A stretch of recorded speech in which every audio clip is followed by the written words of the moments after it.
Tarde te amei, ó beleza tão antiga e tão nova. Tarde demais eu te amei. Eis que habitavas dentro de mim e eu te procurava do lado de fora. Eu, disforme, lançava-me sobre as belas formas das tuas criaturas.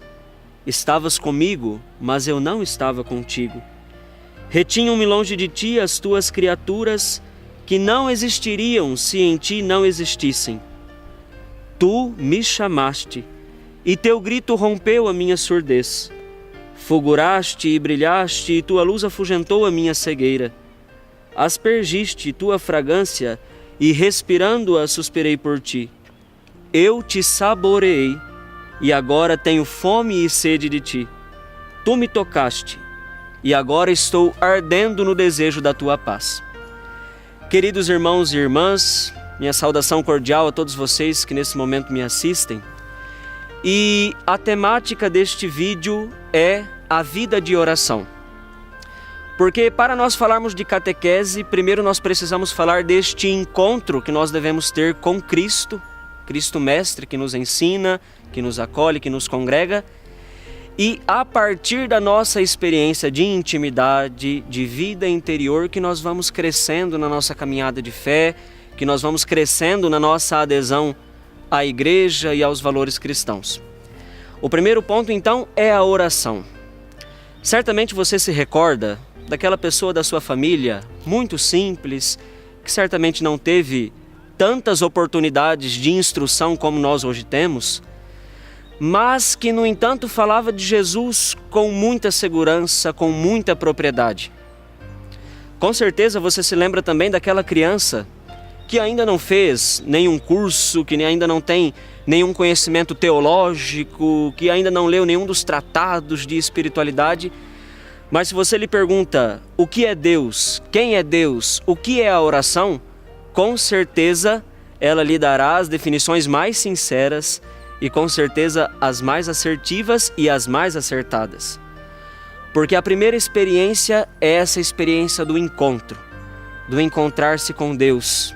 E depois nós vamos nos formando e depois nós vamos aí progredindo no conhecimento das coisas que a Ele se referem. Muito bem, a vida de oração é um encontro com Deus de maneira dialógica, ou seja, rezar é pôr-se em diálogo com Deus.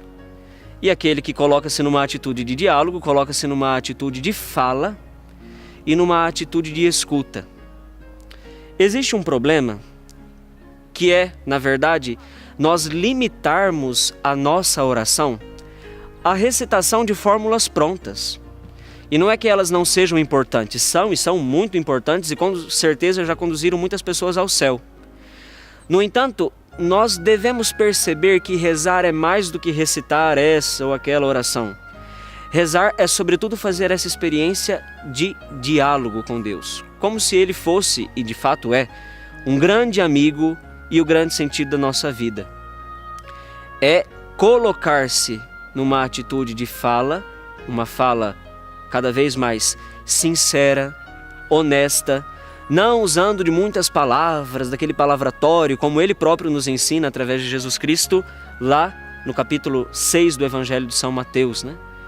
Não useis de muitas palavras, de muitas repetições, mas diga na sinceridade do coração aquilo que o seu coração sente e aquilo de que o seu coração precisa. Essa atitude é complementada pela resposta de Deus. E é interessante, Deus sempre nos responde. Tem um cântico muito popular que diz assim: a tua palavra é assim, ela não passa por mim sem deixar um sinal. Tenha certeza de que toda oração, de certa forma, é escutada por Deus e é respondida por Ele. Ah, frater, mas muitas vezes eu não escuto aquilo que Deus me fala. Muitas vezes parece que Ele se silencia. Mas aí eu lhe digo, o silêncio de Deus também é uma resposta. Ele nos fala através dos abundantes sinais que Ele nos dá. Ele nos fala também através, muitas vezes, do silêncio necessário para que no nosso coração nós percebamos os sinais que Ele continuamente nos dá e que tantas vezes passam desapercebidos. Muito bem. Para que a nossa oração ela seja cada vez mais profunda, nós precisamos dispor de tempo, nós precisamos nos colocar com humildade diante de Deus e perceber que a oração é sobretudo um dom. Então, se você não consegue rezar, peça a Deus a graça da oração, peça que Ele lhe conceda esse dom e com certeza, como Jesus mesmo nos garante, pedi e recebereis. A partir do momento que nós pedirmos, este dom ser-nos-á dado e ser-nos-á dado em fartura.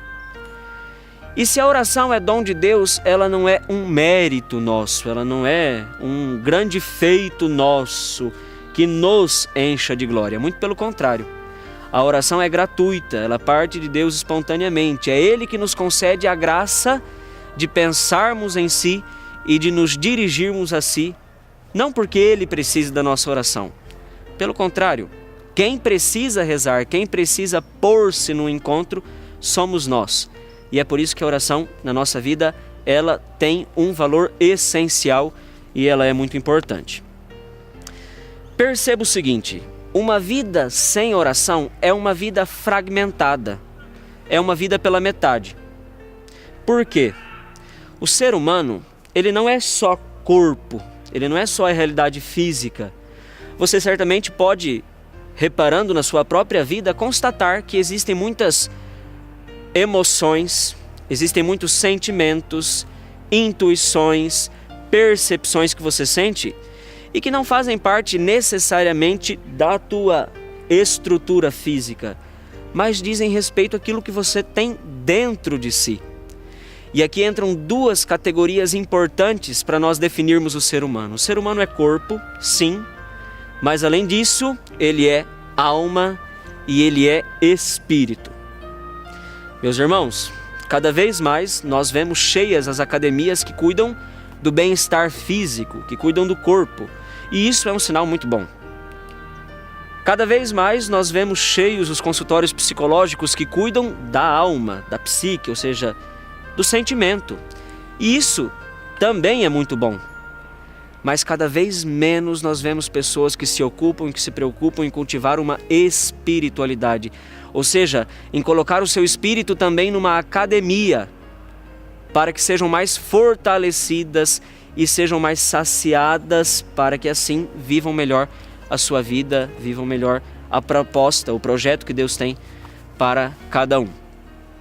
Então é muito importante que nós nos esforcemos por ter uma vida espiritual. É muito importante que isso seja feito com regularidade. Santo Agostinho diz assim: quem não cresce no amor recua. Muitas vezes nós nos introduzimos na vida de oração, mas aí deixamos aberto um grande ato e vamos rezar só depois daqui não sei quanto tempo, né? O problema é nós, além de estarmos estagnados, estamos em retrocesso. Então, que nós não percamos de vista a assiduidade da nossa oração, a importância de rezar sempre e percebermos que Deus nos chama, sobretudo, para estarmos consigo. Quando Jesus, lá no Evangelho de São Marcos, chama os discípulos, o evangelista é muito claro em dizer que ele chamou aqueles que ele quis e chamou para que estivessem com ele, e depois os enviou para a pregação, para o ministério. Então, a primeira coisa que Jesus quer de cada um de nós é que nós estejamos com Ele. Muitas vezes nós nos ocupamos tanto com as obras de Deus, mas podemos cair no erro de esquecer do Deus das obras. Muitas vezes nós nos levamos muito para o campo da prática, da ação, da pastoral, e nos esquecemos de sentar aos pés de Jesus e escutar aquilo que Ele de fato tem a dizer para a nossa vida, tem a nos ensinar, tem a nos corrigir, tem a nos orientar. E com certeza, a partir do momento que nós nos dispusermos mais em oração, as coisas na nossa vida passarão a ter um novo sentido. Não pense que por rezar você será isento de ter tribulação, provação, dificuldade e sofrimento. Pelo contrário. Mas a diferença é que rezando você passará pelo sofrimento, pela tribulação, pela perseguição, mas acompanhado de alguém que sofreu antes de nós, que sofreu mais do que nós e que nos ensina que na cruz nós podemos encontrar a salvação e a vida. Que Deus nos conceda a graça de cada vez mais nos exercitarmos na nossa vida de oração, cada vez mais nos colocarmos na escuta daquilo que Ele tem para nos dizer e assim sermos discípulos mais fiéis e sermos discípulos mais comprometidos. Rezemos juntos a oração que Santo Inácio de Loyola nos ensina e com a qual ele se dirigia tantas vezes a Deus. Tomai, Senhor, e recebei toda a nossa liberdade, a nossa memória, o nosso entendimento, toda a nossa vontade e tudo aquilo que temos e possuímos. Vós nos destes, a vós, Senhor, restituímos. Tudo é vosso, disponde de tudo segundo a vossa inteira vontade. Dai-nos apenas, Senhor, o vosso amor e a vossa graça, porque isto nos basta, nada mais queremos pedir. Amém. Que Deus te abençoe, que te conceda uma vida cada vez mais cheia de sentido e que te conceda a graça de uma oração que te preencha, porque te coloque no encontro com o Senhor. Deus abençoe.